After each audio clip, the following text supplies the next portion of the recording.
Welcome to the Sensible Socialist Podcast, a podcast for the rational left. We need to unite and work together if we're all going to get through this.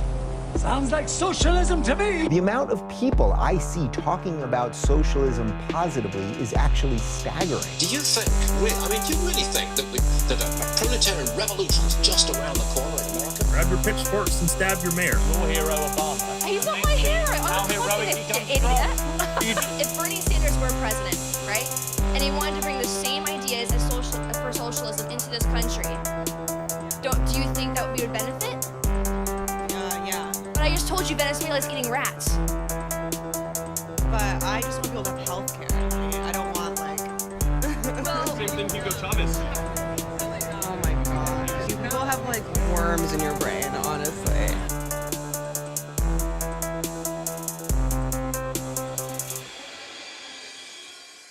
Hello, and welcome to this week's episode. In this episode, I'm talking to Douglas McRae.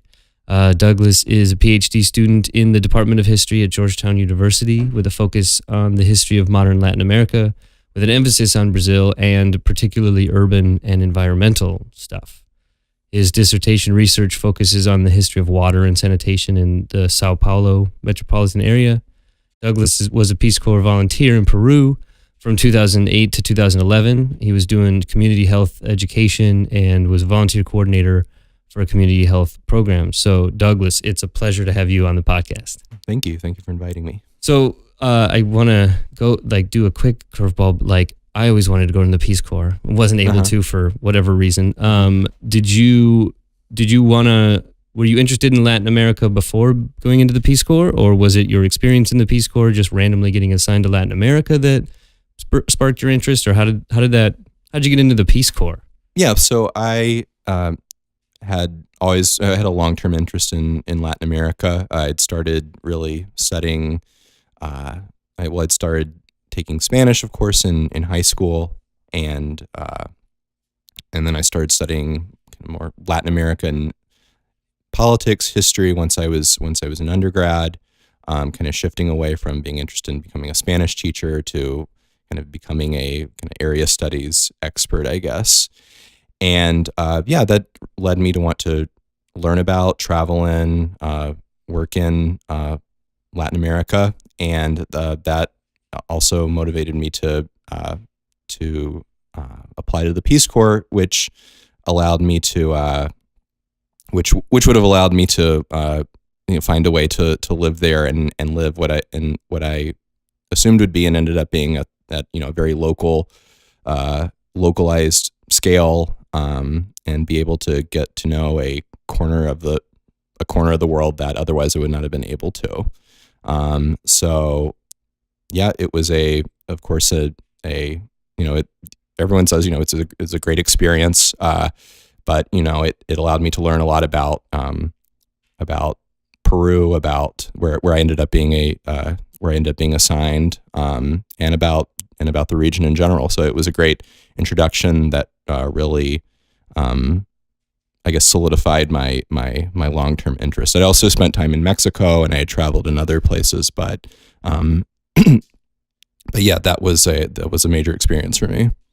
So in some ways it'll lead me to my next question, but you didn't feel like you were part of the machinery of American imperialism via the Peace Corps? Yeah. So what I always say about that, I would think on a socialist podcast, you might have some doubts about that, and certainly, you have to understand sort of where the origins of the Peace Corps. That it was it was proposed by John F. Kennedy in 1961 as a kind of form of U.S. soft power in the midst of the Cold War, to show another side of the U.S. that wasn't Vietnam and imperialism, for example. Yeah. And actually, in kind of the early days of the Peace Corps, from what I understand, it was very much geared towards promoting an anti-communist message, and in fact, the training kind of resembled more basic training than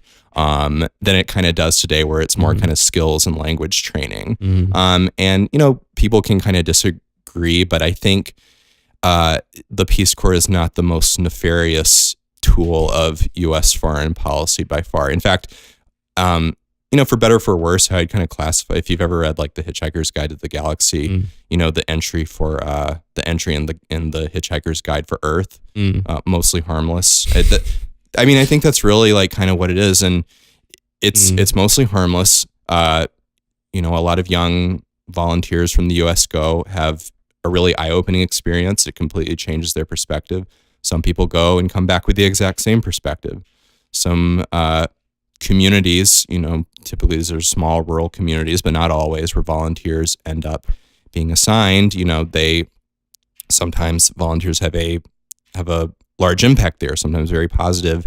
Sometimes it's kind of very limited. So it's a real the experiences are really variable and vary by country, of course. Typically Peace Corps volunteers are working with local, national and local governments. Sometimes those governments are good, sometimes they're bad. Just in terms of, I guess, not just in terms of sort of competence or whatever, but in terms of like politically how, their relationship to, how democratic they are. But so it is, like any foreign policy, there is a political side to it as well. But I think, over the past 50 years the Peace Corps existed, return volunteers, they have kind of a wide variety of experiences after that, and a wide variety of political views as well. So that was my Peace Corps experience. It really formed me in a lot of ways. So speaking of sort of formation, how would you define yourself politically? I was going to say, as a, if people don't know, Georgetown University now recently just got a graduate student union, labor union. You were part of that. Yeah. So how do you define yourself politically? Where do you think you fall? So politically, I'm definitely on the left. Probably the best way would be to describe me as a fellow traveler. I'm not a member of any organization or party, though I broadly sympathize with the socialist left, and my personal views, insofar as they're relevant to this, we have to move beyond capitalism. We have to, capitalism is literally destroying our planet, among many other things, and we need to find ways to evolve, move beyond our current political economy, and that's the ends. The means for that, I think, are up for debate. I think the only debates worth having are on the left. And that includes everything, I think, from liberals all the way to communists. But that's how we're going to move forward. That's how we're going to make progress.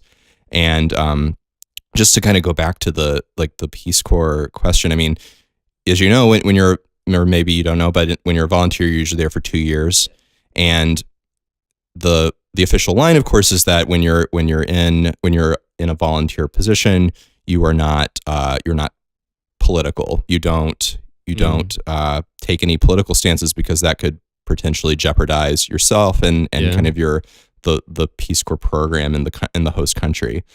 And one interesting thing I think I learned in Peru, kind of working at this very localized sort of community development scale, is that 2 years in, you realize that you can do a lot of organizing on that sort of kind of skills building and that sort of thing, but ultimately there have to be political solutions to some of the larger problems in different national contexts, but also in the world. And by political solutions, I mean radical redistribution of wealth and radical changes in how the political system works. And so you have to think about those kind of macro issues in addition to the very important kind of organizing issues as well, which, in going back to Georgetown, that's why I think working for something that's, relatively small in the grand scheme of things, but a big deal for those of us who are TAs and RAs at Georgetown,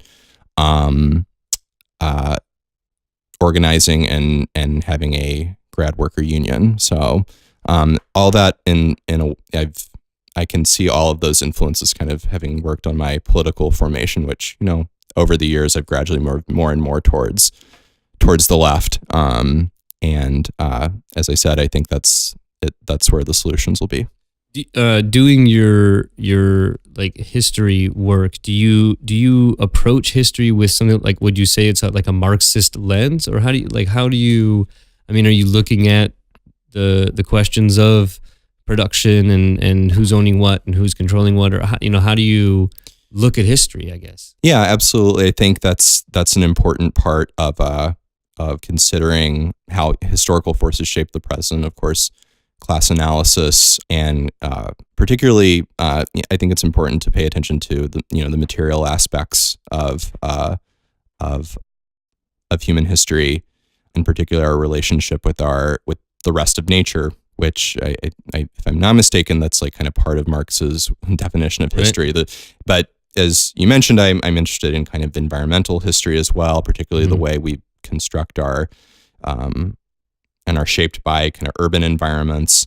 And, there's much more of a kind of, I guess, back and forth relationship between humans and the rest of nature, maybe than is like typically recognized in maybe like a more conventional historiography. Social relations, I guess, emerge from, the material conditions. That's certainly true, but there's also we're also impacting those material conditions as well, and there's kind of a dynamic relationship between that as well. So, I think that's important too. I think that's paying attention to things like production and class conflict.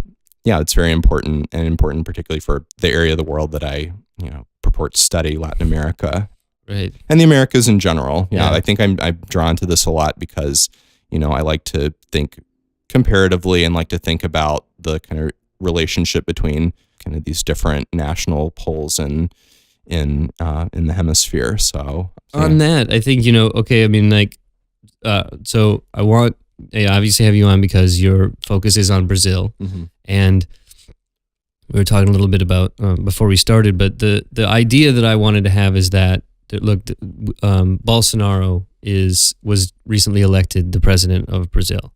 And there was a lot of discussion and news stories about that because it's seen as part of this larger move towards the sort of Trump, maybe pseudo-fascist right.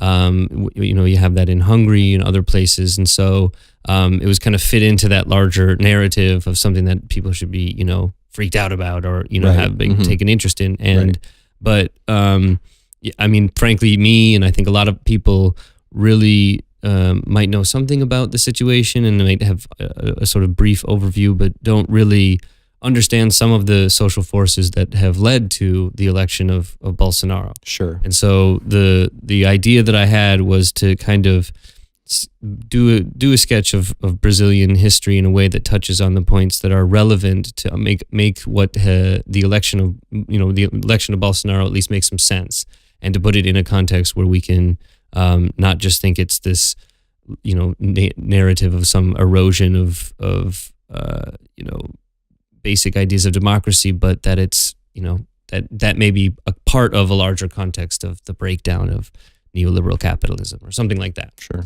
So Brazil has always been, I've done a little bit of study of Latin America and know some of the dynamics in the history, but Brazil is one thing that, to be honest with you, I don't know a whole lot about because it is different. It is a different. It has a whole different character. Obviously, Portuguese rather than a Spanish colony. Different language. Similar yet different cultures. Has played a unique role in things like the transatlantic slave trade and things like that. So, how does maybe as a way to talk about the history of Brazil, how is it? What makes it different than other places in South America that maybe share more of a history or common experience against Spanish colonial rule compared to Portuguese or something like that, as a way to kind of get us started on the sketch of the history of Brazil? Sure. So what is today Brazil? Europeans first kind of crashed into it in 1500, and these were the Portuguese, who had already begun to establish a global trade empire that stretched around the Cape of Good Hope and into East Asia. And kind of that Atlantic coast of Brazil initially was a way station point for trade with what was seen at the time as the much more profitable trade with Asia. From the beginning of Brazil's, I guess the origins of kind of Portuguese America, if you will, export commodities were always very important. The name Brazil, actually, if you know the origins of the name Brazil, it comes from Brazil wood, which is a type of, you find it all over the world, but it's also in Brazil. It's a type of red wood that, when kind of boiled, produces a red dye that was very valuable before the chemical dyes existed to make this kind of red color for fabrics and cloths. And initially, the Portuguese, they traded with the Tupi-Guarani indigenous people that lived along the coast of Brazil for this, pretty much until the kind of indigenous communities that they were in contact with were like, okay, we don't really want to trade with you anymore. We got all kind of the metal tools that we want. We don't really need anything else. So they needed to kind of find another commodity that could be produced from this territory that they claimed to rule in South America, and also a way to kind of defend against the incursion of other European empires, particularly the French, but also the Spanish. So this is where we see the origins of the sugar economy, and you can't talk about the sugar economy without talking about the slave economy and the slave trade as well. Initially, the recipients of Portuguese royal land grants, they attempt to enslave the indigenous people, mixed success with that, because they either move further into the interior of Brazil, or they die because of disease and just the general hardship of being enslaved and forced to work in agricultural labor. So, but also the Portuguese were very much innovators in that they dominated the early transatlantic slave trade, as you mentioned, and so they ended up bringing African slaves to the tune of 5 million over the course of 3 centuries. That's about half of the total enslaved Africans that were forced across the Atlantic. Went to Brazil, yes. And yeah, it's a strange thing that's still kind of a mystery why the narrative of slavery has been so much more important in the U.S. And it's been kind of muted even in Caribbean nations, in Brazil. I mean, that's changed a lot, I think. But outside of like Haiti. Haiti has its own experience, but arguably Haiti is one of the most important experiences in the Atlantic world because of course the Haitian Revolution, which was the often called the only successful slave revolt in modern history. But the result, of course, with the importing of slaves and the exporting of sugar is that Brazil's entire society is shaped by slavery. And still today, Brazil is the largest producer of sugar in the world. I think maybe 40% of its exports are provided to the world market. I think that's correct.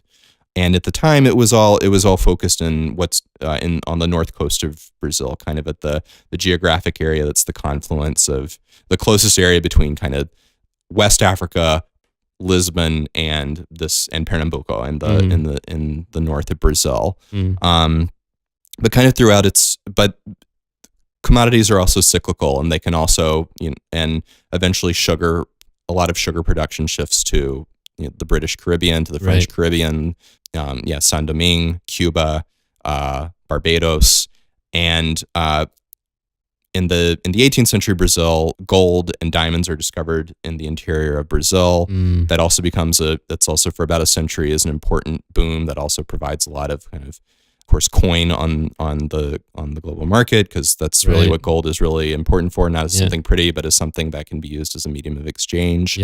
And that kind of moves us up to the 19th century, where we still have mining, of course, we still have sugar, but also coffee becomes increasingly important. And still a slave economy. Still a slave economy. Brazil does not abolish slavery completely until 1888. So it's the last nation in the Western Hemisphere to abolish slavery, and also one of the biggest kind of booms of in the slave trade comes at the beginning of the 19th century and into and continuing through the 19th century. It's kind of historians now call this sort of a period of kind of second slavery, where the Atlantic slave trade kind of gets a shot in the arm as cotton is booming in the U.S. South and as coffee is reconfiguring the Brazilian economy. Kind of the center of the economy shifts from the Northeast, from sugar production in the Northeast, to the Southeast, where conditions are particularly good for coffee production. So coffee is its own kind of commodity boom. So that's like kind of one way to think about Brazilian history, perhaps one of the easiest ways to think about it in terms of how these commodities, I guess, shape Brazilian society. And this is pre-independence, right? But leading right up to independence. So yeah, and so the coffee really booms after independence. Okay. And independence is something interesting to talk about as well. Brazil has a different trajectory from the rest of the hemisphere. As a lot of people know, after a series of kind of late colonial revolts in kind of the late 18th century that don't necessarily kind of prefigure independence, but are important moments as well. In Spanish America, in the early 19th century, there are the wars of independence in South America, and also a kind of a gradual independence in what becomes Mexico as well. But of course, these are led by Simón Bolívar, by General San Martín in what's today Argentina, and they result in these Spanish American republics emerging throughout South America, kind of reflecting in large part sort of the earlier administrative divisions of the Spanish Empire.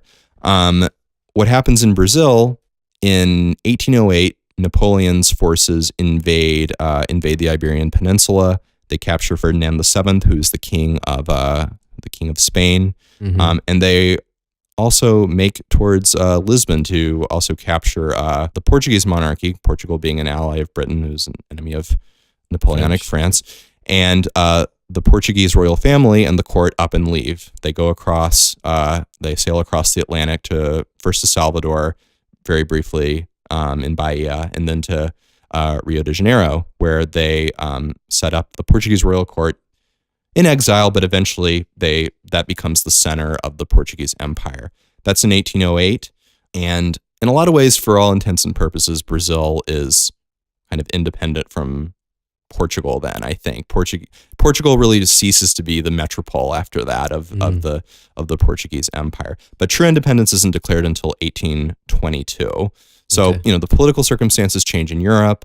Kind of Portuguese liberals demand that the king come back and become part of the constitutional monarchy that they want to have in Portugal.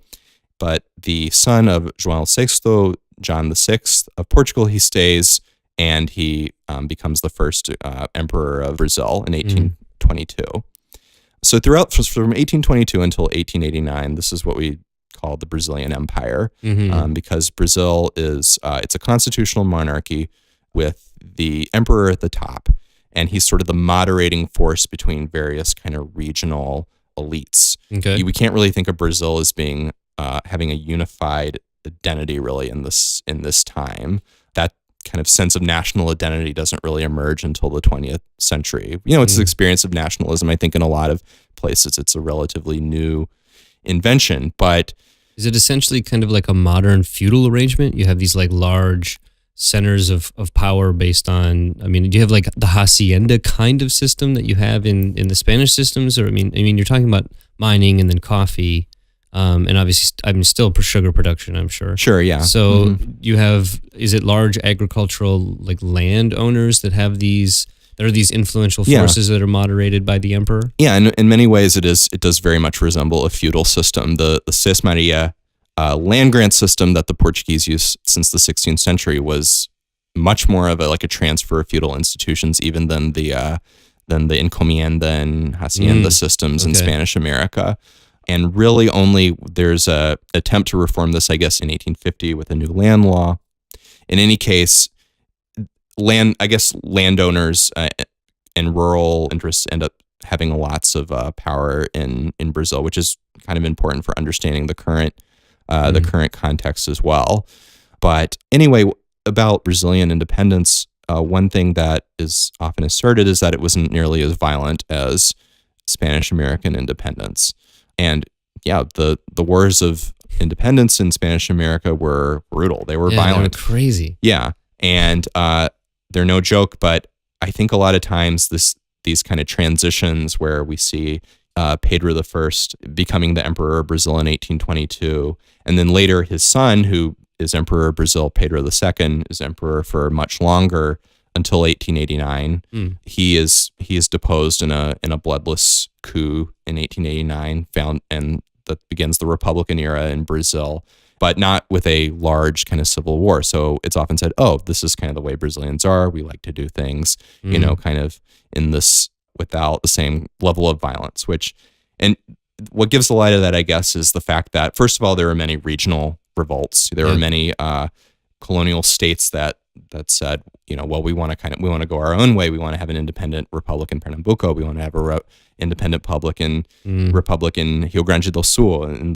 the very south. And so the national government, the imperial government, had to really fight to quell and then sort of keep those regions within the broader political body. And of course, also there was a continued sort of fight between indigenous peoples who lived kind of outside of the state, and the central government does not have control over this entire vast territory that it claims. Right. But of course, what is the way that they're able to kind of negotiate and sort of keep the regional elites on their side? The emperor is kind of the moderating power, is able to say, okay, slavery can continue to be the kind of modus operandi for labor in Brazil.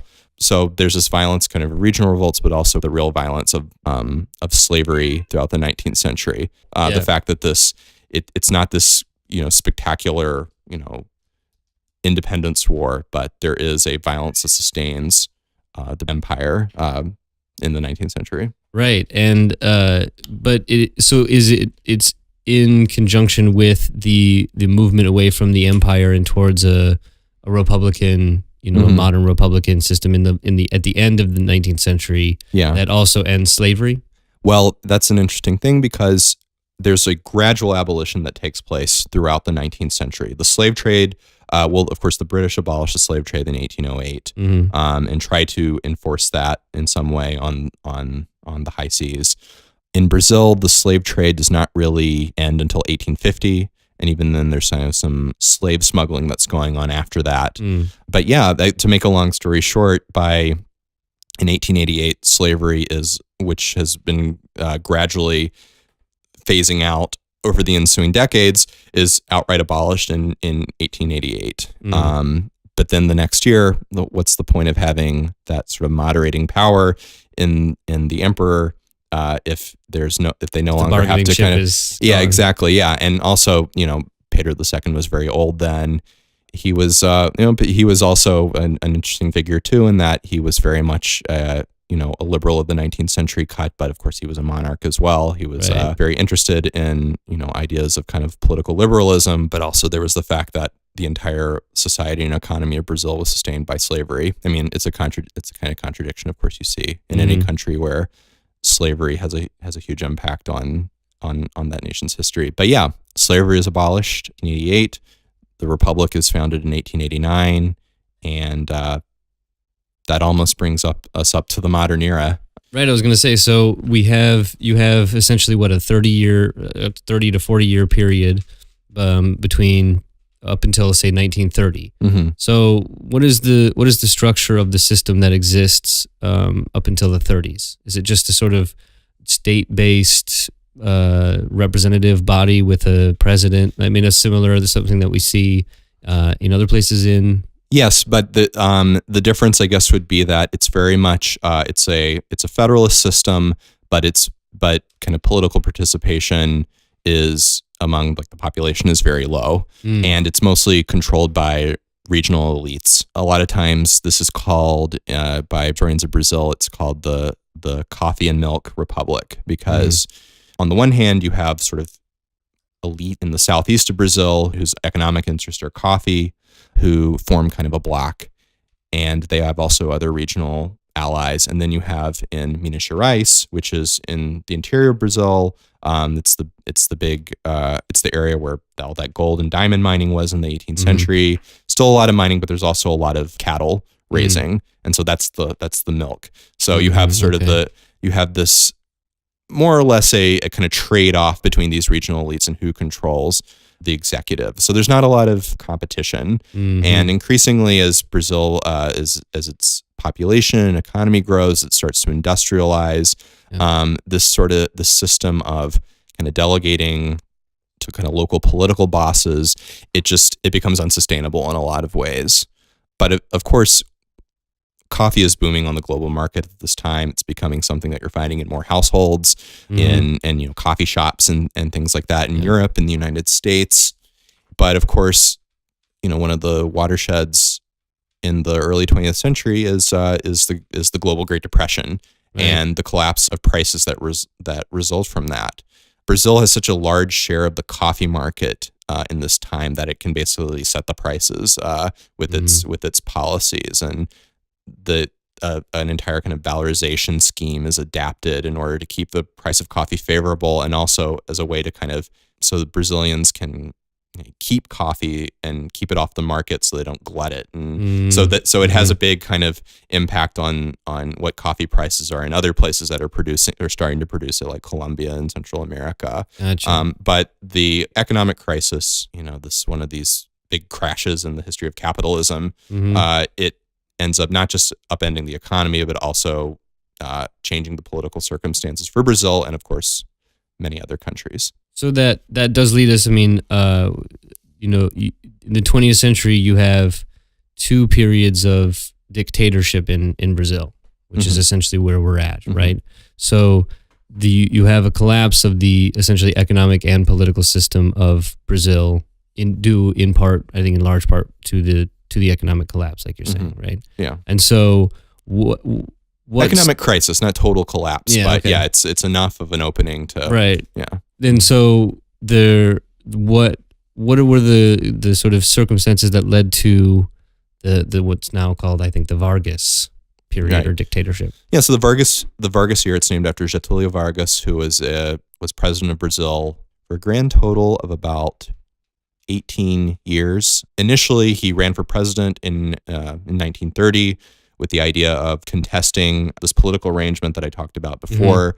He lost the election. It was widely viewed as being a fraudulent election as well. Often all of these elections in this era of the First Republic were highly manipulated. And so with the support of the military, he stages a coup, I guess. And what ends up happening is, for 4 years, there's kind of a provisional government arrangement, and a new constitution is promulgated in 1934.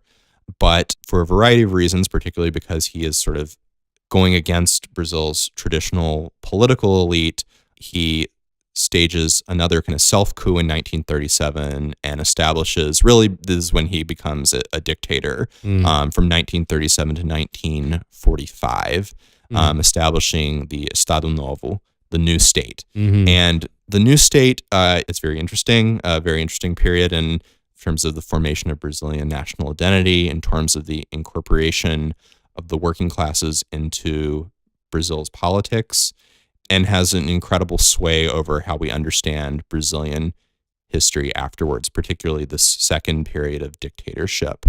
It's often said that this is the era when Vargas, he flirted with fascism. I always like that phrase because it's like fascism is this young woman, that he woos, makes it seem much not as bad as it actually is. And if it was to mean Brazil was an ally of it wasn't in the ally camp, right? I mean, Brazil was an ally of the United States, and so that's another kind of contradiction as well, because we particularly see a lot of admiration for Mussolini in particular, emanating from Vargas, but also he was a very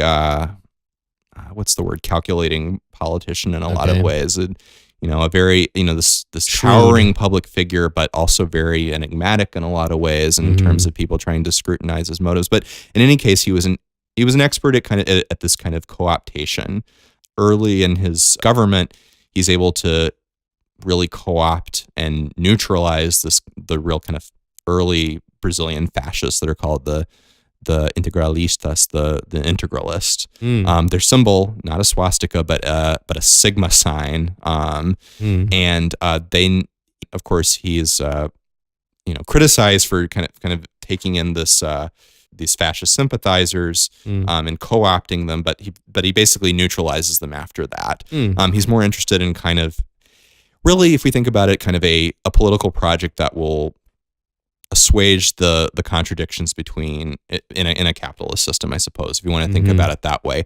How to incorporate the workers, how to incorporate them into a kind of corporatist political project and satisfy their needs and not have them completely crushed by the vagaries of the economic system.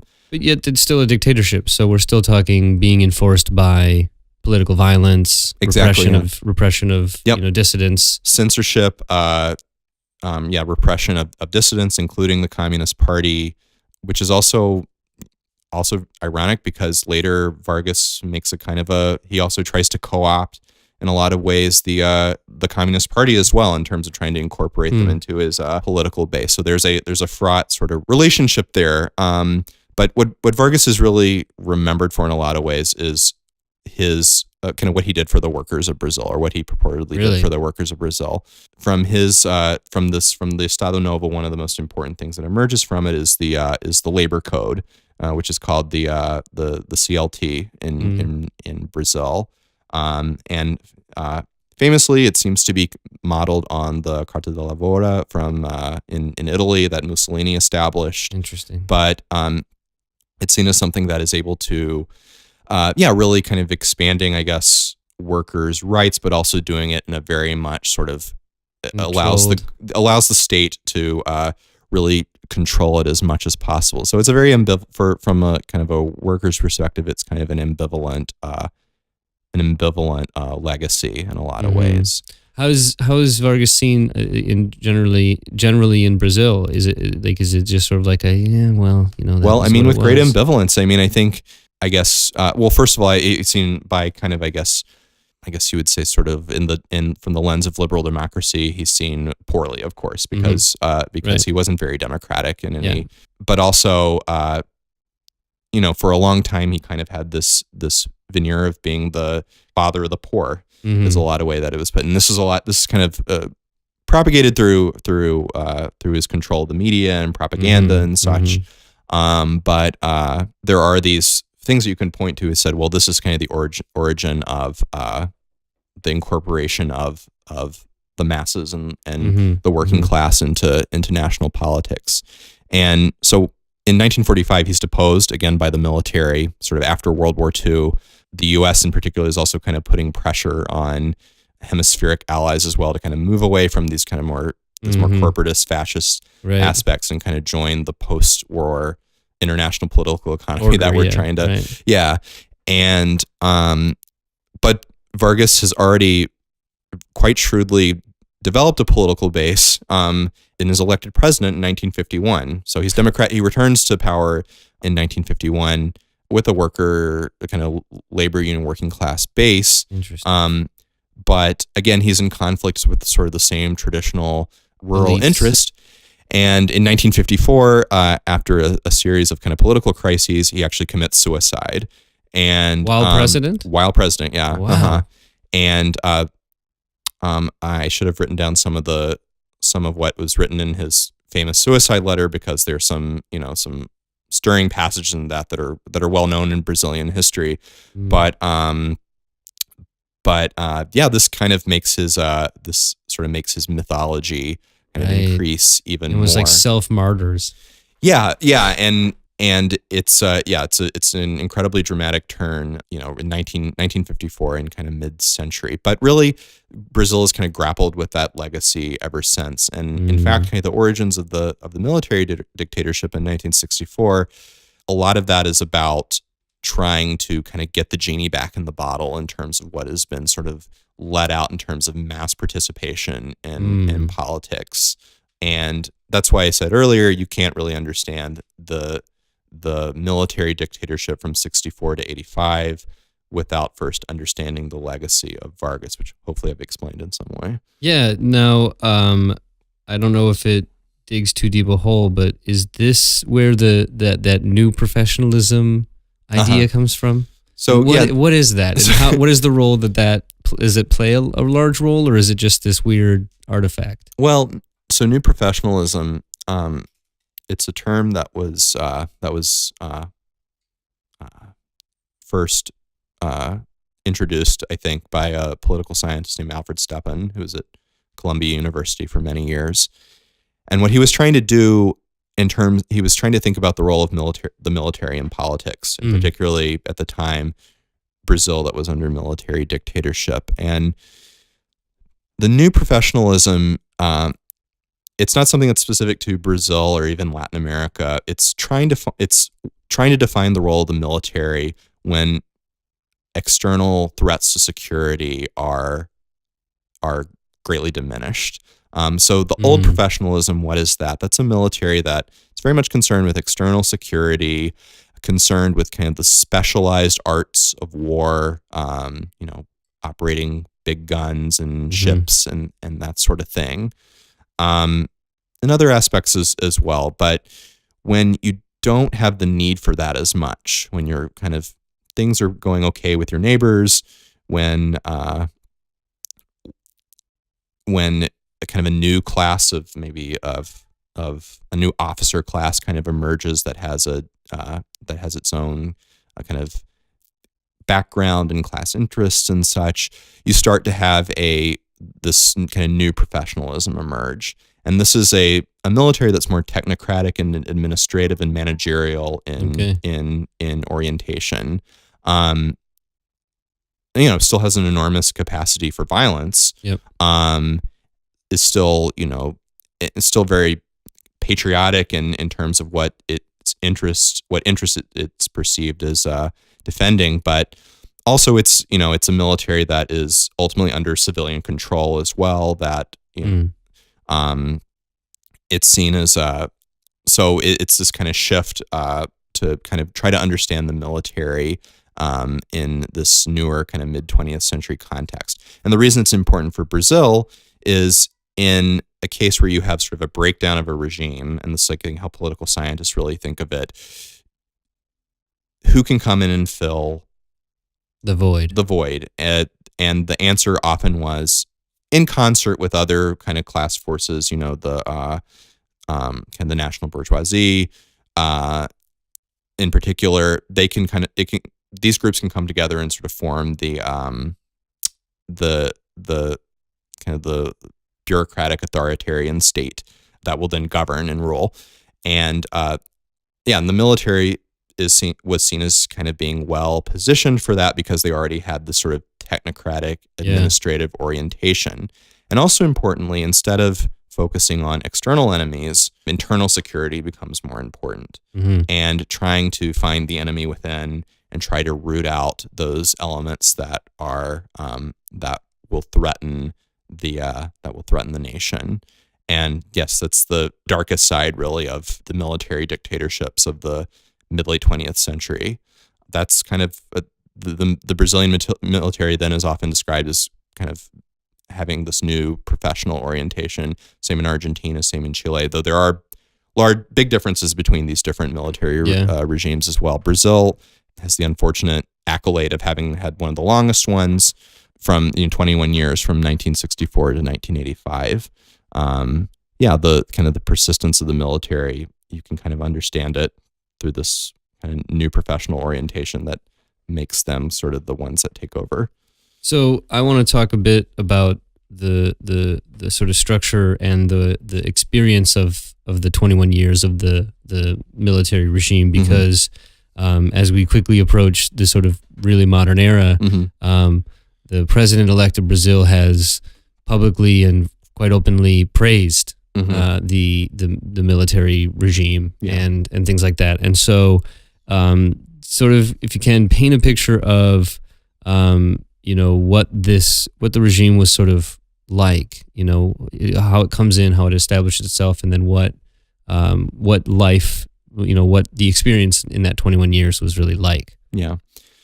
Let's see where to begin. I guess, the big questions I think about the Brazilian military dictatorship is like how it came to be, like basically what you say, how it came to be, why it lasted as long as it did, and why it finally ended. Yep. So in 1964, plot within the military overthrows the president of Brazil, João Goulart, who himself had come to power after a kind of a mini constitutional crisis in which a president named Jânio Quadros had resigned, and his vice president, João Goulart, became president. And at first he had kind of limited powers, and then he was sort of restored to kind of full executive powers after a while. But he was very much affiliated kind of with the Vargas wing of Brazilian politics. Vargas, of course, had been dead for 10 years, but as I was saying, the legacy of his politics sort of continued. And so basically by trying to consolidate his kind of working class and rural peasant base, it ended up kind of, I guess, setting off a lot of alarm bells among the military, but also the upper and middle classes, and also in the United States as well, where from the perspective of the State Department, they were worried that Brazil would become like the China of South America. Right. Even though, I mean, I really think that the threat of a communist takeover highly exaggerated. Like, I think because of the experience of like Vargas and being that sort of taking up, in some ways, taking the steam out of the Communist Party, essentially because it's able to organize workers on a different platform. Yeah, it certainly existed, but it was not a it seemed it just, in retrospect, it seems like a very unlikely thing that exactly that situation would have happened. And we can talk a little bit more about kind of communist organizations in Brazil, but anyway, what ends up happening is, so Goulart is overthrown. It's worth noting as well that the U.S. government supports this coup. They send kind of some boats with some war material to off the coast of Brazil. Of course, it never breaks out into violent conflict. So this is never, this fuel and material is never distributed, but the U.S. is standing by in order to support the coup organizers. So then what happens? We have a series of, not really a junta, but a series of military general presidents who are not directly elected, but they do go through kind of with terms. There is still a kind of electoral politics happening, but it's very much controlled by the government. And actually, from 1964 to 68, there's a series of institutional acts, these decrees that are issued that finally culminate in the infamous AI 5, Institutional Act 5, which basically is the most politically repressive in terms of closing, kind of abolishing all political parties except for the official ones, censoring the press, and basically moving Brazil into its most authoritarian period from 1968 to 1974. The reason for this being just an ongoing internal crisis that necessitates. Yeah, kind of an internal crisis. What they want to do, what the military wants to do is they want to kind of move Brazil back into a kind of orderly political process and eliminate all of what they see as the dissident or subversive elements. So as this is happening, of course, also the kind of state security apparatus is cracking down on dissidents as well as kind of urban guerrilla movements that are starting to take action in various ways in Brazilian cities, but also kind of there's one particularly famous case in kind of the north of Brazil in the Amazon where there's a guerrilla cell that holds out for a while. So yeah, but once the coup happens in 1964, there is kind of an acceleration of movements as well that are also, they see kind of the curtain has been drawn back and sort of the contradictions of democracy, of bourgeois democracy in particular, have been exposed, and so the only way to do it is to overthrow the government. But of course they can't overthrow the government because it's much more powerful, and so yeah, it kind of escalates and peaks from 1968 to 1974 in terms of kind of authoritarian rule and crackdown. And after 1974, there's sort of a gradual opening where, again, the military, or really the president at the time, Ernesto Geisel, he is trying to sort of see, like, how can we move back towards a system that's, tight, under control, but still resembles sort of that the military can kind of control, but we can return to more kind of normal electoral politics. Like a perestroika almost moment, like a sort of like. In Latin America, it's called, abertura is sort of what's often used to describe this transition to democratic governments. More at least democratic structures at least. Right, and it gets out of hand. It gets out of the military's hands and doesn't go exactly how they want it, but they still have a pretty big influence on shaping that post-democratic transition. Mm-hmm. In 1985, Brazil returns to civilian rule. Also very dramatic, something very dramatic as well, where a president is elected kind of through indirect elections, but it's kind of seen as the candidate of this return to civilian rule. Tancredo Neves is his name, but not a general. No, he's not a general. He's a political leader in sort of the official opposition, but as elections have kind of become more open in Brazil in the late 70s, 80s, this kind of political party, the what's called the Brazilian Democratic Movement, PMDB, it becomes more, it really wins out over the official military party. Mm-hmm. But he dies before he takes office. And his vice president, who is more of a kind of the compromised vice president candidate, who is more of a military man, also a civilian, but also a military favorite, comes from a political family in the north of Brazil, José Sarney. He becomes president. So what the interesting thing that happens is 2003 is the first time that there's kind of an exchange between two civilian, like a passing of the presidential sash between two civilian presidents since 1960. Gotcha. So democratic consolidation is a very slow process with a lot of backslides going up to 2003 and kind of the return to civilian government. So this is also kind of a legacy of sort of the military government, of the constitution that's promulgated in 1988, and sort of the economic crisis that Brazil experiences in the 80s and the 90s. Mm-hmm. And so, in some ways, that gets us to the rise of like Lula da Silva and the Workers' Party. Right. Mm-hmm. So, how does that fit into this? You have difficulty in this political system, and then do you see Lula da Silva as part of a larger sort of Latin American trend in the sort of Chavez and different actors in the area sort of moving to the left in response to some of the failures of neoliberal capitalism, in Argentina and other places, or do you see it? I mean, how do you see the rise of the Workers' Party? Well, yeah, we'll talk about the origins of Lula and the Workers' Party, and then we can talk more about sort of the broader hemispheric implications of Lula da Silva. Yeah, a figure that is, even if you don't know much about Brazil, you might have heard his name. Yeah. And the Workers' Party is interesting too because when it's founded in 1980, it's again in this period of opening.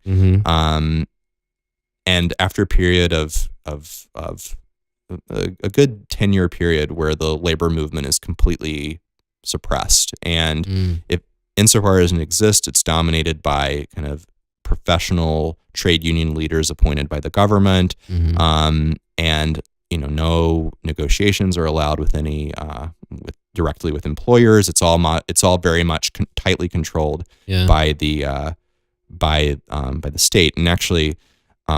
Very interesting chart I saw recently. It showed that in this period of the 1970s, Brazil is actually going through its own economic miracle, as it's called, record GDP growth. But at the same time, real wages just fall precipitously. Really? And, reading about this the other day, these scholars, they pointed out, they said, well, this can only happen in an authoritarian government where you have record wealth being added to the economy, but you have wages actually going in the opposite. It means there's absolutely no true worker power able to get a piece of that. Yeah. Sounds like the last 40 years of American history. Yeah, but it's extreme. It's extreme in Brazil. Yeah, of course, like wage stagnation is a larger trend, which is also interesting because when the Workers' Party is founded, it kind of gets a lot of its impetus from actually some very successful or very large, in any case, strikes that happened in 1978, 10 years after a really large suppression in 68, the same year that the Institutional Act was issued.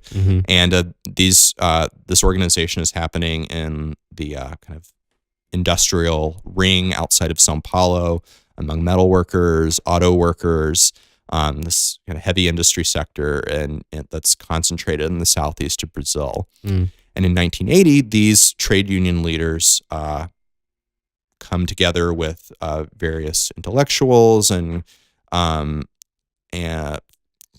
also kind of Marxists and communists from like an older cut. Many of whom have returned from exile after kind of a loosening on censorship in the military years, and they form the Workers' Party, or the PT as it's known. It's very interesting because, as was pointed out to me recently, this is kind of at the end of labor as like a party in Europe, and the end of the beginning of the end of labor being, the most important platform in the Democratic Party in the U.S. Right. So it's an outlier in a lot of ways. It's a latecomer. And we're starting to see kind of the impacts of Thatcherism and Reaganism starting to really erode that aspect of politics in their respective countries. Not to mention, I think, and I'm kind of getting far afield here, but you're seeing kind of less left-oriented labor politics in places like Poland, and so it's kind of a throwback in a lot of ways, and it's also very radical for Brazil at the time, where and it's also kind of apart from the earlier Vargas politics as well. Vargas kind of even takes on kind of a negative pall from the perspective of the Workers' Party, because he's seen as sort of having co-opted the earlier the labor movement before. And some people have said, well, actually, the labor movement they actually had a little bit more leverage than we give it credit for. It's just kind of remembered as being co-opted. But at any rate, the towering figure that emerges from this is Luiz Inácio Lula da Silva. Lula being his nickname, which in Portuguese means squid. Squid. What's that about? I couldn't tell you. I should really know, because that's a really interesting fact. But he's but everyone knows him as Lula. Yeah, and he runs for president 3 times, and then he gradually kind of moderates himself from being sort of a kind of red-shirted labor firebrand to being what's seen as a much more moderate candidate, who then wins the presidency in the early 21st century, beginning really kind of a new period in kind of Brazilian political history. As I said, the first time the presidential sash is exchanged in so many decades. Yeah, and after a period of economic crisis, austerity, hyperinflation, and institutional or neoliberal reform that shapes also kind of what comes after. And this is, in the context of Brazil being part of the BRICS that they're now known, right? These emerging, essentially countries that, at least if you look at their GDP and things like that, have come out of the developing world, and they are essentially developed countries. They have large GDPs and things like that, but then they have these other features like significant, like pretty low distribution, Gini index issues and things like that. Sure, yeah. So the conditions that the neoliberal reforms and things like that, are these brought out by entanglements with institutions like the IMF and positions in world trade, or like? Yeah, I mean, that's kind of the broader picture of the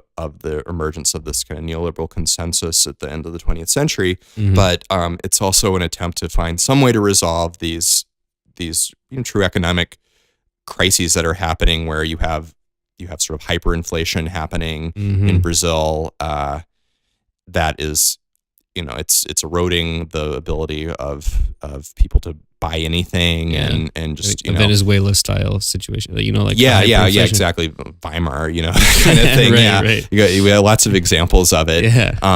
Ultimately, what ends up happening is a and without boring with the details, a currency stabilization program is put to work at the kind of early 90s under the direction, though not directly designed, by a sociologist named Fernando Henrique Cardoso, who goes on to become president of Brazil as well, for 2 terms. Kind of an interesting figure. He is often described as a Marxist intellectual, though the way he describes is that, I think like a lot of academics might describe it as, Marx was a tool that I used to sort of design my theory, and kind of the theory that he developed was one about kind of dependency and the subordinated role of countries like Brazil in the global economy. Something that it evolved eventually to become something similar to the world systems theory that you might be familiar with, that particularly Emanuel Wallerstein has been the largest proponent of.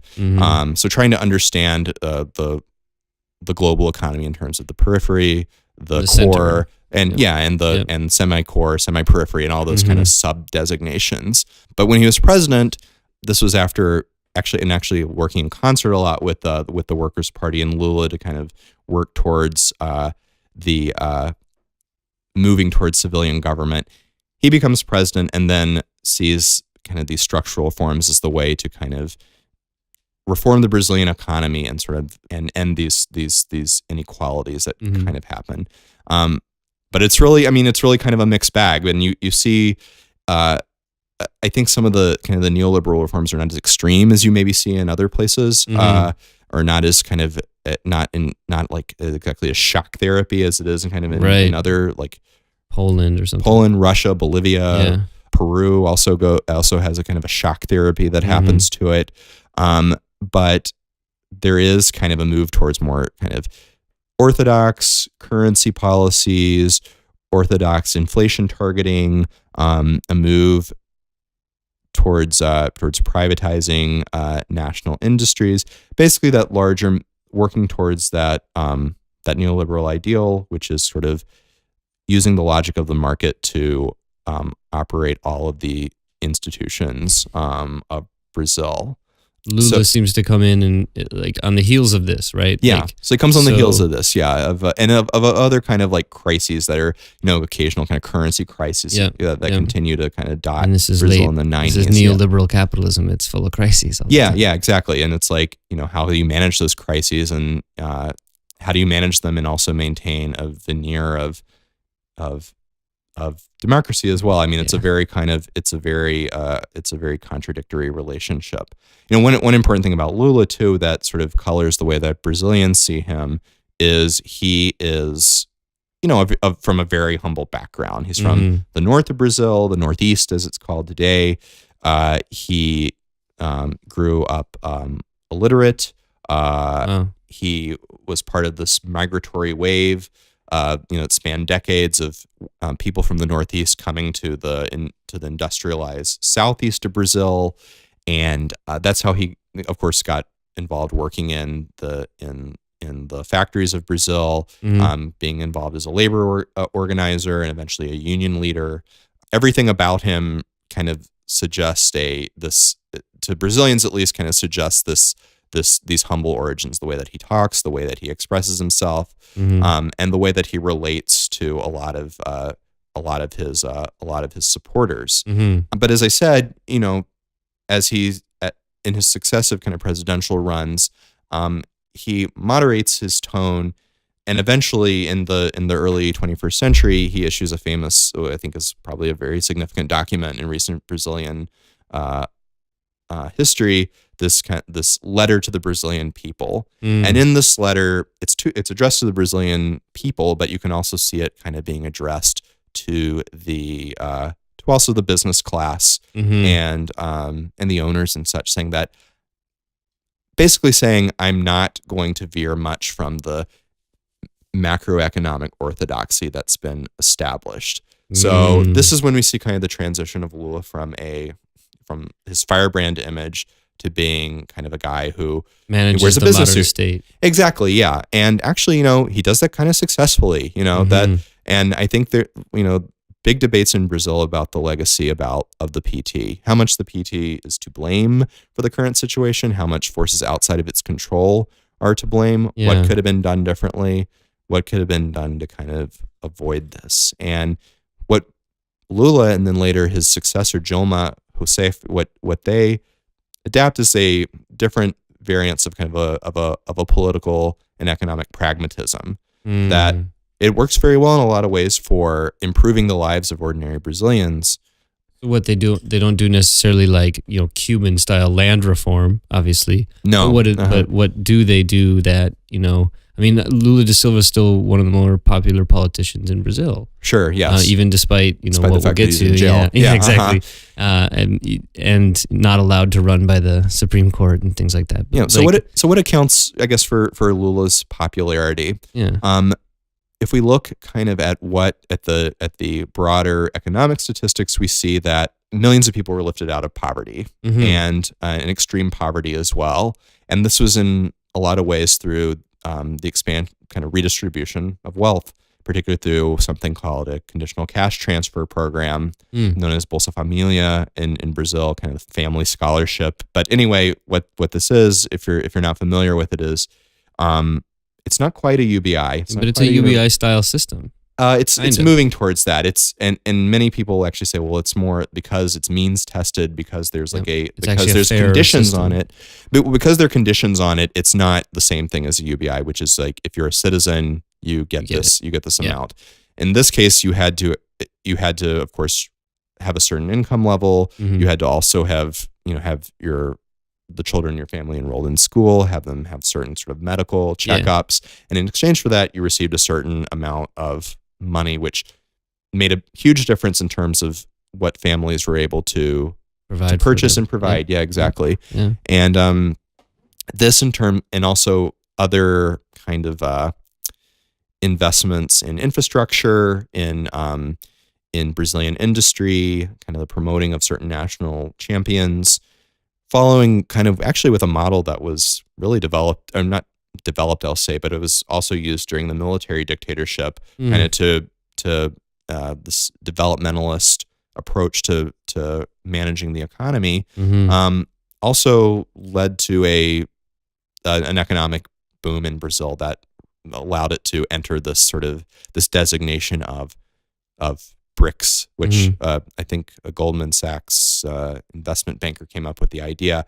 It's an interesting concept because I don't think we hear it as much recently, because it doesn't really. It's harder to say. It makes sense now. Yeah, it's hard to make sense. It's hard to people have wildly variable experiences, particularly with Russia and now Brazil. Because what is BRICS is Brazil, Russia, India, China, and South Africa is often included too. As the idea that China isn't in there too is just sort of, in some ways, at this point, it's like the number 2 economy in the world. Yeah. It's in that, how it fits into that designation really calls into question what the designation means. Exactly. I think there was an expectation that China would, I guess, not become as dominant as it is. There are kind of a lot of assumptions there that I think people maybe are moving away from thinking as the BRICS being the hope of these kind of merge. And also this kind of economic crisis has kind of loomed its head. And that's what happened in Brazil. And people who look at this are still debating like why this happened exactly. Of course, there was the global economic crisis in 2008 and kind of comes a little bit later to Brazil with kind of the decline in commodity prices, which Brazil is really able to ride in a lot of ways. But Brazil is also seeing a lot of deindustrialization as well. It kind of returns to a very kind of export economy after this kind of period of late 90s deindustrialization. Where is it? Where's the deindustrialization happening? Pressure for São Paulo, southeast. Yeah, and I think it's just kind of moving away from supporting deregulation that kind of the companies these reforms in the 90s, and you see kind of a growth or a strengthening, I guess, because it's always been strong of agribusiness, soy, beef, sugar, and sugar ethanol in particular. Brazil largest exporter of sugar ethanol. Orange juice. Look at your orange juice, your Tropicana in your fridge. It's all orange. Is made in Brazil. Not Florida. Has that Florida sheen to it, but it's Brazil orange juice and frozen orange juice concentrate. It's from Brazil, and it's because there's a strong rural land interest. This kind of consolidation of land holding that has been really important for. And that's an unbroken chain, it seems like. Pretty much. I mean, there's never been any. I mean, there's been, of course, expansion, and there's been, but it is a pretty long-standing. I mean, there's never been any substantial land reform in Brazil, and we can talk a little bit about that if we move back towards talking about political organizations that are trying to change that in Brazil. But I want to get to. I mean, like we mentioned, Lula da Silva is in jail, and so there's been a crisis with the party, and the president who came after Lula da Silva, was also is she in jail? No, she's not in jail. She was just impeached by the Congress, and is still a free citizen. Actually ran for political office in the last elections, and was not elected to the Congress, but still kind of there. And people will call this they'll call it a right wing sort of conspiracy or something against the Workers' Party. People call it a coup. Yeah, and it was a coup. It's a new type of coup that we have. Explain that a bit. There's a Brazil specific story, and then there's like a larger kind of story as well, I think. But to understand the coup, I guess you have to think about the problems of this political pragmatism that kind of accompanied the PT political administrations.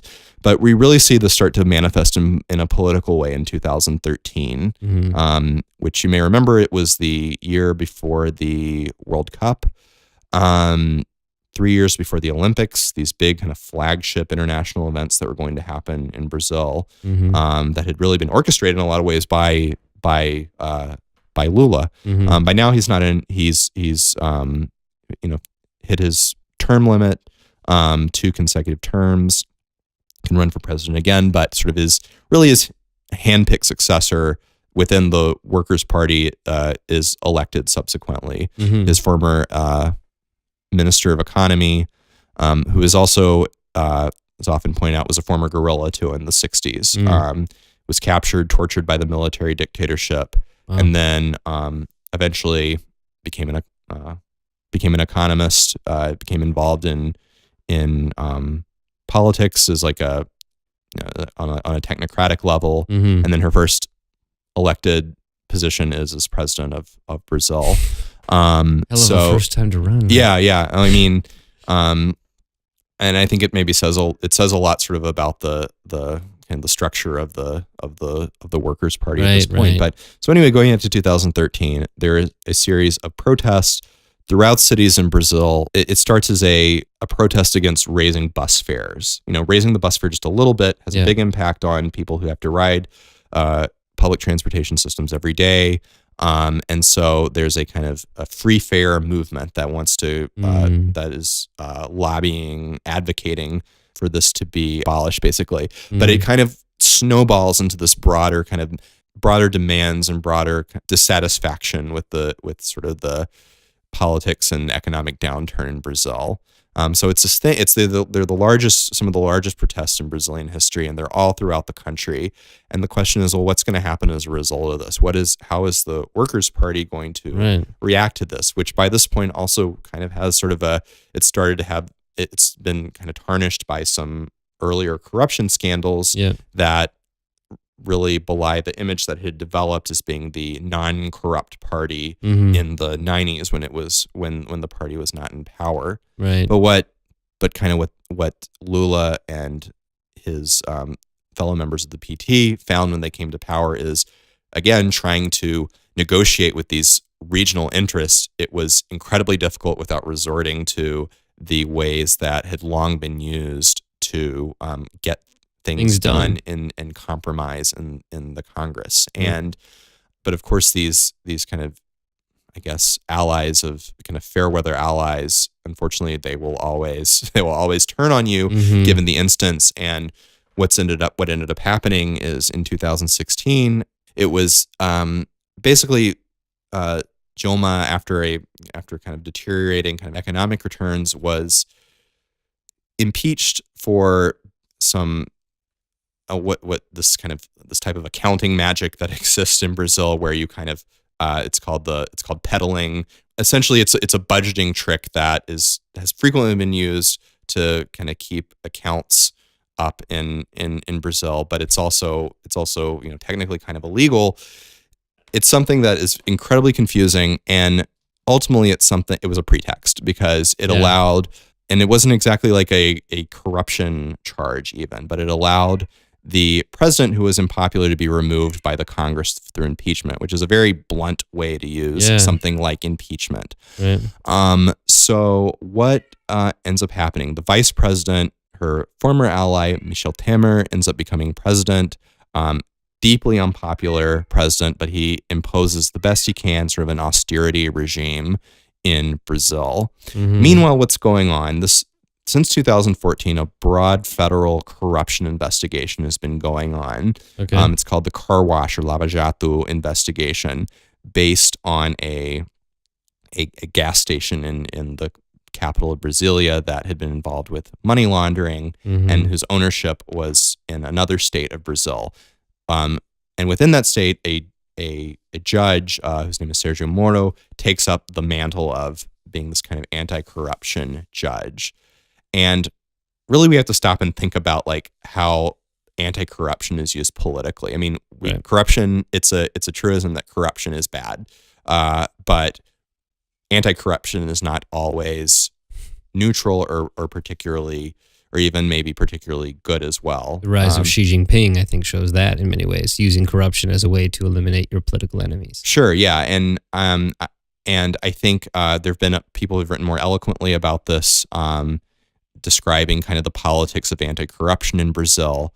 But what ends up happening is Lula, an accusation that he received payments from a construction company in order to finance renovations on a beachfront property that he had been given. This is the reason for which he was convicted. This corruption charge, and for a lot of people, it's kind of very flimsy. It was a very selective person to sort of go after him, and it was also built on a series of plea bargains. The wider history of this is very interesting because it's based kind of on similar experiences in Italy, experiences with tracking down organized crime in the U.S. I think all kind of amalgamates into these kind of judicial anti-corruption practices. Yeah. But what ends up happening is, in the context of the most recent elections in 2018, the most popular candidate in Brazil is in jail and cannot run for the presidency. And what is he up against? He's up against his main opponent is this figure, and we'll finally get to this, Jair Bolsanaro, who is a former army captain and a long-term, like over 30 years, has been a senator from Rio de Janeiro state. He has been in politics for a long time, but an outlier, not a very influential figure in a lot of ways. Kind of switches around between political parties, which is very common. It was very common in Brazil, but it's kind of a lone wolf, it seems, in a lot of ways. But he says all of these awful things, offends a lot of people, says is very homophobic, very racist in a lot of the way things that he says. You can look up in every single article about him, every single thing is listed. But seen as kind of as sort of this outlier. However, as Lula is kind of removed from the equation, and you have the PT and other parties struggling to try to fill the void, his popularity and kind of the dissatisfaction with the current state of affairs in Brazil increases, and engages very differently with the public than a lot of than other politicians in Brazil. He was helped by kind of we could say, if Facebook was seen to swing the elections in the U.S., it was Facebook's popular messaging application, WhatsApp, that had a big influence in Brazil. In fact, there is evidence that members of the business class were purchasing kind of large packets of messages with kind of really, I mean, fake news that they were kind of sending out to these networks of WhatsApp groups that were influencing people and having them think, oh, like the PT, they want to introduce a what they would call a gay kit into schools where they can teach kids how to be gay and all these kinds of things. Wow. Kind of a culture war is happening there that's very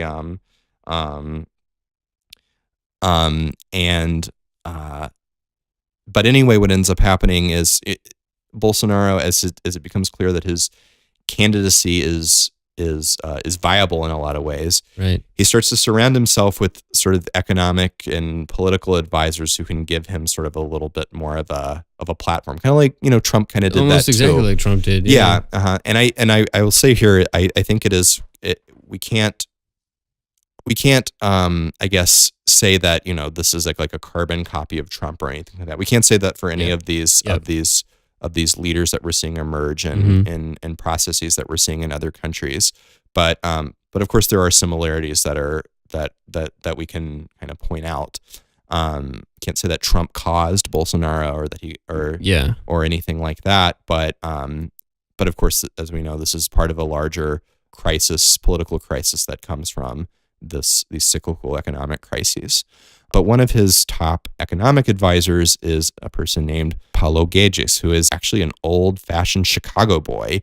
He was an advisor late in the Pinochet regime in Chile. For listeners who are not familiar, of course, Chicago boys refers to people, economists trained at the University of Chicago, particularly in the 50s and 60s, in sort of the free market economics that were particularly associated with Milton Friedman and were implemented by hook and by crook in countries particularly in Chile, but also kind of aftermaths of this we see in the structural adjustment and neoliberal reforms in the 80s and the 90s. Yep. So this is a hardcore free market guy who is now one of the top economic advisors. And he's really, and the joke at the time was that anytime that Bolsonaro had a policy question, which he's not super good at dominating, he's much better at the imaging and the messaging, he'll say, well, I'll just go to Paulo and ask him about that. He's like your one-stop gas station is what they said in Brazil.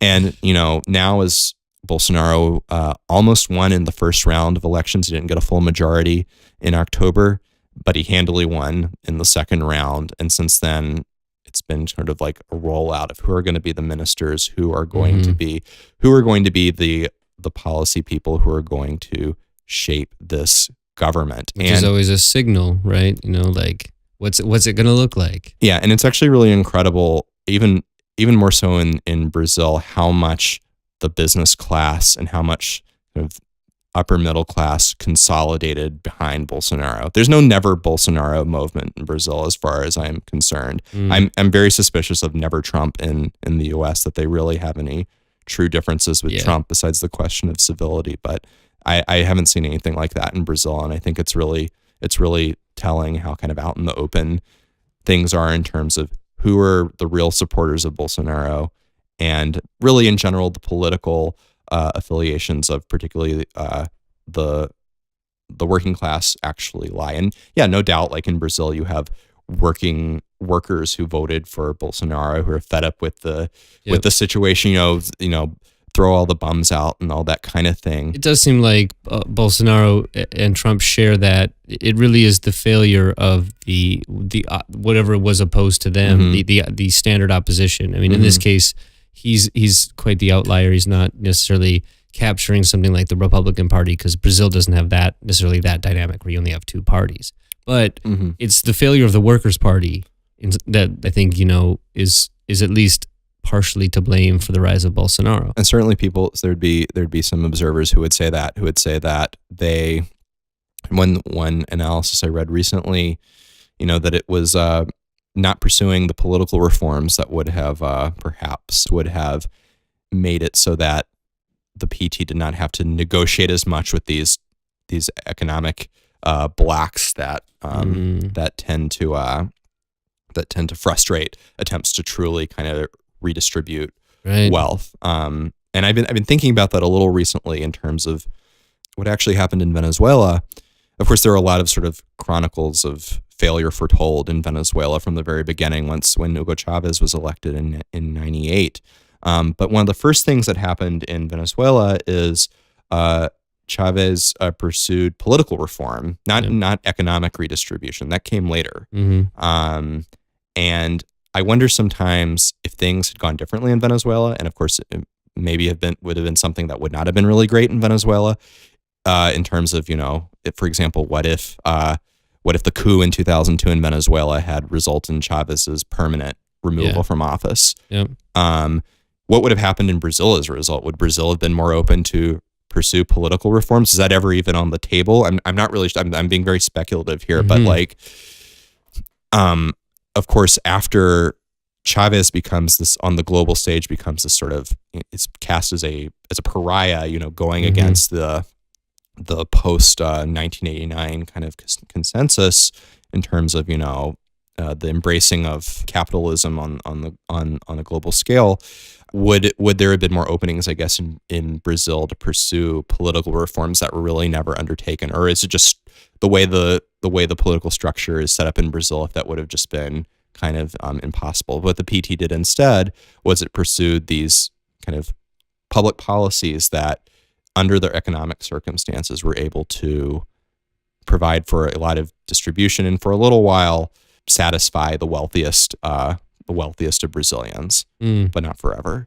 Right. And yeah. So like the one thing that I guess I'm curious about, there was this feeling in the late 90s, early 2000s, when you had Hugo Chavez and Evo Morales and other leaders that and Lula that came out, and really for a lot of us, I think we're seen as kind of like a new left in Latin America emerging without necessarily the heavy arm of like the Reagan response, right? Which is just, focusing on coups and helping all these kinds of actions. And we see, Venezuela, like what we saw instead was manipulations through the OAS and other systems of isolation of places like Venezuela, and making it more difficult, not necessarily let's just send in the troops or start arming the opposition. It's been frustrating. It was so empowering. I remember back in the early, like 2000, especially like 3, to be seeing the missions and different things that were being done in Venezuela that were really doing good things for the poorest of the poor, and to see it kind of develop here, and Lula's in jail, and it's like there's very few pillars of that. Now Castro's dead. I mean, so it's and the Sandinistas are something very different than they were, in the 80s and things like that. So so so a lot of people refer to this reemergence of the Latin American left, sort of after the transition to democracy, as the pink tide, because it's red on one end, less red on the other. Red, of course, and everywhere except the U.S. is overwhelmingly associated with Marxism, socialism. And amazing, the Republican Party can take that. Every time someone says red, the red map, blue map is so fabricated that it's and so recent. It really is something weird. It's very weird. Yeah, but anyway, and of course the colors of the PT are red as well. It's the traditional color of the Workers' Party in Brazil. But yeah, there was a range sort of where these leaders that came to power, democratically elected to power, where they fell in terms of how much they were willing to reform or go against, overturn the prevailing political and economic system. And Venezuela is unique because of its own experience with democracy, and its own position in the global economy as, having some of the largest oil reserves in the world, and being one of the former, largest producers of oil. Yeah. And there are a lot of interesting ways to kind of look at this, very recent period that's kind of emerging as we sort of move into this, kind of swing back to the right, I guess. But Lula the Workers' Party were often seen as being, correctly, I think, the more moderate side of this political swing. Do you think that provides an opening for a more radical left response? Like, if the Workers' Party was the more moderating, still like left or still workers focused group, where, I mean, the Workers' Party is trying to pick up the pieces at this moment. Like, I think one of the problems is they have lost a little bit of their connection to the base, and it's become more focused kind of on people like us, the intellectual side, if you will, the people versus the actual sort of the labor movement that allowed it to, base of the party. That is the base of the party, and now it's for a variety of reasons that is much more tenuous. The candidate that ended up running for the Workers' Party, his name is Fernando Haddad. He is a former mayor of São Paulo. When he ran actually on the Workers' Party ticket, his vice president was a militant from one of the Brazilian communist parties, Manuela da Avila, a politician from the south of Brazil. But even though Haddad had a pretty good run at as a mayor in São Paulo, he was completely walloped when he ran again for president in 2016, and he lost in a lot of the districts in São Paulo that had previously kind of supported him. So there's kind of a larger dissatisfaction with the PT, and some of it comes, quite frankly, from now it's for better for worse. It is now associated with these kind of images it's been corrupted through its involvement in politics, and we really need to study closely the politics of anti-corruption, I think, to really understand how that's working in Brazil right now. But I wanted to say about kind of other movements that I guess exist in Brazil. I mean, it remains to be seen what will be the political opposition to what will result, I guess, in this new era that's coming. Unfortunately, it looks a little bleak because Bolsonaro, in word and possibly even in action, is committed to security, is committed to giving sort of a blank check to security forces, particularly the police, to do as they will with people who are considered criminals. And this is in a country with a very deadly police force already. And what will be the result of that? It's hard. It doesn't look good, I guess, is what I should say. I shouldn't hedge on this, but like it's it will be really tough. And I think they'll, like, if in terms of kind of socialist solidarity, it's important to be aware of these struggles that are happening in Brazil and other places where where groups seen as subversive will come under the brunt of the state yet again. I was going to ask you to like do give like a preview of like the Communist Party influence in Brazil. I mean, I can give a brief overview. It's okay. Yeah, do it. The Communist Party, it has its origins in Brazil in the 1920s. It actually comes from a kind of a barracks revolt in Rio and later in São Paulo, kind of a junior officer class that sees itself not being able to participate in this confined First Republic politics.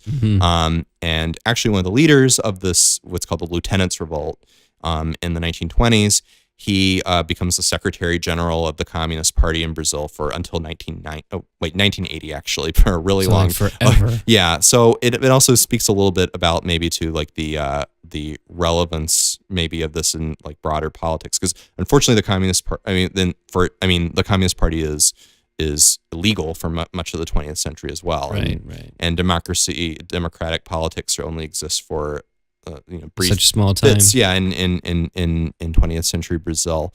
The party actually splits in the 60s into, it's very confusing, the Communist Party, the Brazilian Communist Party, and the Communist Party of Brazil. Oh, like the People's Front of Judea and the Judean People's Front. Yeah, well, one of the Monty Python people went on to make the movie Brazil, so maybe that's maybe that was a dumb joke. But anyway, it was the Sino-Soviet split that really kind of divided them. And the PCB was Soviet, and PCdoB, the Communist Party of Brazil, was Sino. Now that's less relevant now, of course, but There's still two parties. Still two parties, and the way they relate to the PT, which is the big left party, is different. And there's another I guess significant left party that I think particularly in it has a pretty big base in Rio, but also pretty big kind of student, middle class, upper middle class intellectual base as well, doing some important things, of course, on the local level and promoting a different vision,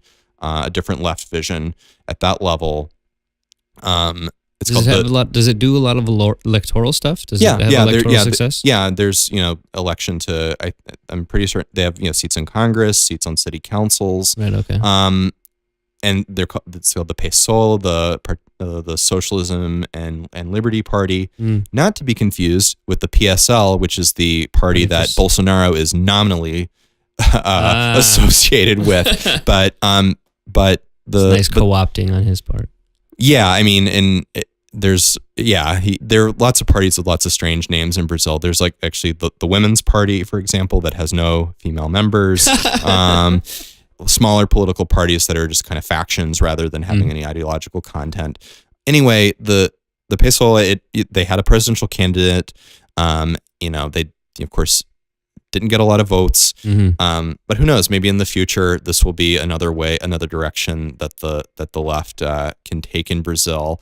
They have a lot of connections, or their kind of leader anyway, Guilherme Boulos, has connections to the landless workers movement in Brazil, the homeless workers movement in Brazil. The homeless workers are very interesting. They occupy abandoned buildings and try to set up residence there, and because they're homeless and don't have anywhere to live. Of course, these buildings are nominally owned by somebody, but they're not. But they're occupying them, and oftentimes they're trying to negotiate a way to be able to kind of permanently remain there. They very much have a Marxist socialist orientation, and they have some connections, I think, with they're a potential political force within a new they've had some connections, of course, with the Workers' Party over the years, but this is going to be something that's, I think, incredibly important for any left coalition. And unfortunately, what's going to happen is there's going to continue to be a lot of violence against members of the MST, the landless workers movement, the homeless workers movement. As you were mentioning, is the PSOL involved in electoral politics? It is, but you may have heard about a particularly tragic event, particularly infuriating occurrence last year, where a city council member, a woman who, a black gay woman or bisexual woman who grew up in the favelas of Rio, all these, the type of people you typically don't see in politics in Brazil, was murdered along with her driver in Rio. And the murder, has not been solved. Unfortunately, I don't think it will ever be solved. But this is extraordinary. This act of political violence that was, it shows sort of the risks that there are for being politically active in Brazil. And as a way of conclusion, perhaps, and going back to kind of a historical point as well, if you go to Brazil and you talk to someone who is politically involved or stuff, and the U.S. comes up. Yeah, they're not gonna be really happy with how the U.S.'s role in supporting the military dictatorship, for example. And a lot of times there's a lot of conspiracies about the CIA and the role of the CIA and that kind of thing, and the CIA controls everything and that sort of thing. And you can see why people maybe, with any conspiracy theory, you can see why people maybe think that way, because the world seems to work as if there's conspiratorial and there's usually forces. a touch of truth to it. Right. I mean, I think that's the way that kind of class interests are able to work in concert. It's not that everyone belongs to a big secret society. It's that in general, people, they respond to cues having to do with their economic interests in a lot of ways. But also there was a good deal of organization in the U.S. to oppose the military dictatorship. There's a great book, maybe the one book I'll plug. It's called "We Cannot Remain Silent" by a historian at Brown named James Green, who wrote about the way that all kinds of people in the U.S. with connections to Brazil, including Peace Corps volunteers, actually, as it were, who helped raise awareness about the dictatorship in Brazil and what was happening. And I think today, as we enter a very uncertain period where I think there's going to be, a shift towards towards authoritarianism in Brazil. It'll be even more important for all kinds of people in the U.S. to be aware of what's going on in Brazil and to be able to defend democracy and be able to work towards a more just society. And people actually today in New York, there are people there's a group of scholars and academics who are getting together to discuss exactly how they can take their own connections and interest in Brazil and turn that into advocacy in these adverse times to supporting democracy in Brazil and opposing the radical authoritarianism that Bolsonaro has suggested he will go through with. So, well, that's like essentially, yeah. Though things may seem dim, all hope is not lost. mm-hmm. And if you're interested in Brazil, there's plenty of things that you can find out, connect with, and do to be able to be more than just a ignorant participant like me. Right. I mean, and we could all do more, I guess, in a lot of ways. If you want to read more about, where should people go? In Brazil? One of my favorite sources is it's a website, but it's also a journal and a news bulletin that's put out by NACLA, the North American Congress on Latin America, and an institution that goes back to the 60s, but has recently been revived by some energetic editors based in New York, and is really publishing a lot of kind of on the ground stories, not just in Brazil, but also in Latin America, kind of describing from a left perspective the challenges of Brazil and the current political context. Finding good English language sources can be kind of difficult. It helps, of course, to be able to read Portuguese. There's a website called Brasilwire, BrasilWire, that provides a kind of a counter narrative to some of the things that you might read in other English language sources about what's happening in Brazil, and also has a lot of kind of Brazilian literature and culture, kind of contemporary sort of things thrown in as well. But where else can you find things about Brazil? A lot of times I just get my news from The Guardian, and whatever trustworthy news site. As long as you understand what biases there are. I like of course, I like the reporting that they have there a lot of times. And what's your opinion on Glenn Greenwald? I was going to say The Intercept is actually a pretty, if you want to find stuff in English about Brazil, sometimes you can find stuff on The Intercept. They have a whole Brazil site as well. It's in Portuguese. Glenn is really controversial in a lot of ways. He lives very well, from what I understand, in Rio, but has also done, a good deal, and his reporters as well. I think we speak for for the people who work for The Intercept have done a good job, I think, at kind of also presenting counter narratives to what we frequently hear about Brazil and also the U.S. as well. Though there are some, I can't endorse everything. Yeah, but exactly how I feel. Yeah. I mean, there's some good shit. There's some bad shit. He of course he has a fiery social media presence and likes to throw bombs and such. Yeah. But also Glenn and The Intercept have been good at publicizing the case of Marielle Franco, who I should mention by name. This is the city councilwoman who was assassinated in Rio. Was a personal friend of Glenn Greenwald and his husband, who is also a city council person in Rio.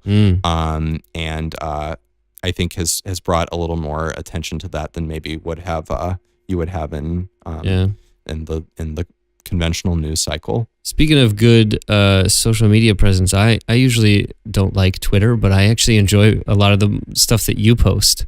Oh, you follow me on Twitter? Yeah, I follow you on Twitter. So if someone wanted to follow you on Twitter, what is my Twitter handle? At @DV_McRae, MCRAE. Is my Twitter handle. And if you want to, but if you really want to find out more about Brazil, I mean, I can suggest a few people that you might follow. Some in English.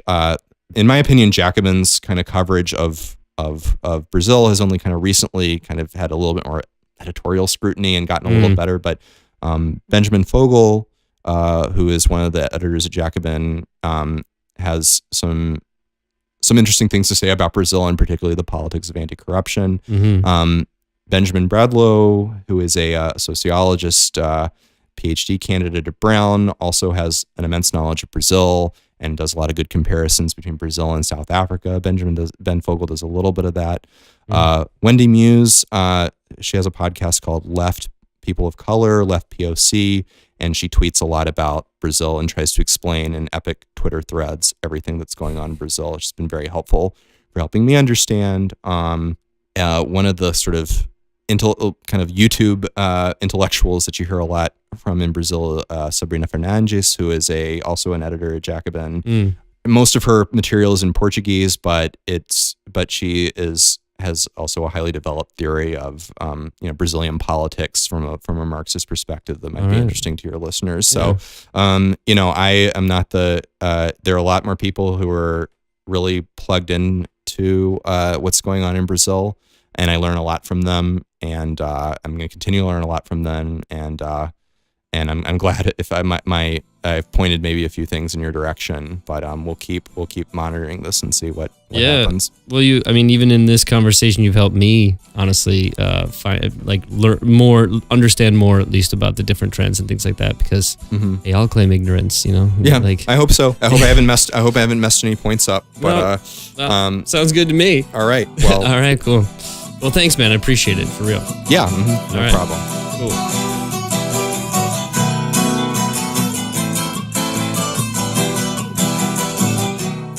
If you enjoyed this podcast, please check us out on social media. Just check out Sensible Socialist on your favorite social media platform. And if you'd like to, check out Sensible Socialist at Patreon and throw a couple bucks our way. Thanks so much for listening, and see you next time.